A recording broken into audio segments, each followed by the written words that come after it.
So now we're going to list all the subsets of a set and generalize the method for figuring out if a set has this number of elements, how many subsets will there be?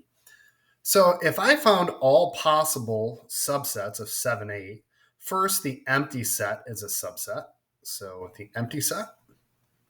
We could also have just the set containing 7,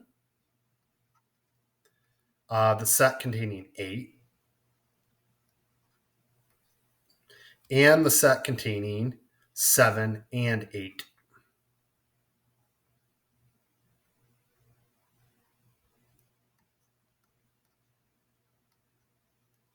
Now, if I had the set containing ABC and I had to list all the subsets, we could have the empty set and then just A, just B, just C.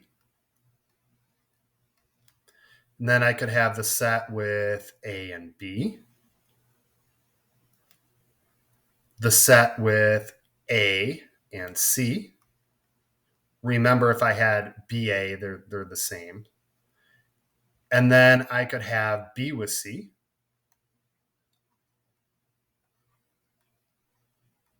And then the last one, I could have A, B, and C.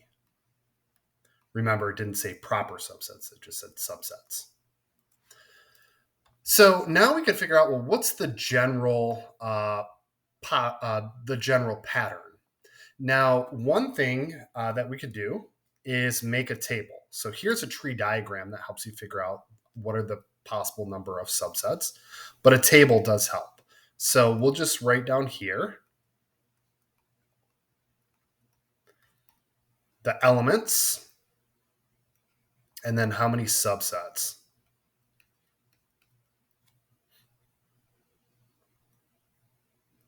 Now, if I had one element, we would have two subsets, the empty set and the element itself. If I had two elements, we already showed here with two elements with 7 and 8, we had 4 subsets.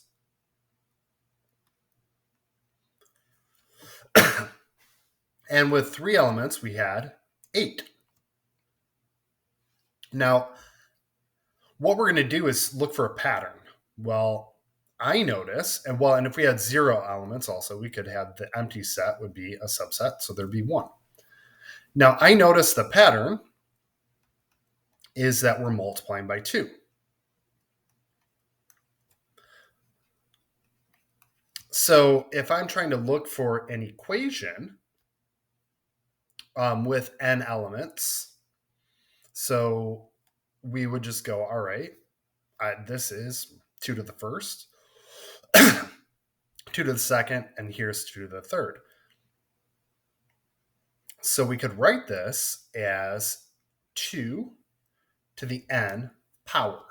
Now, this idea came from exponential equations. So here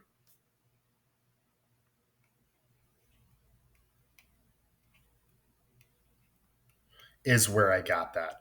A is at time 0, how many elements you start with, or that would be your initial value. And then B is your growth factor, or what you multiply by.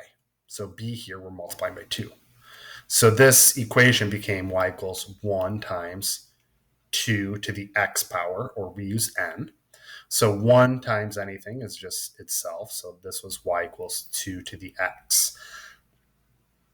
So when they say use inductive reasoning, you look for a pattern, use that pattern then to write an equation.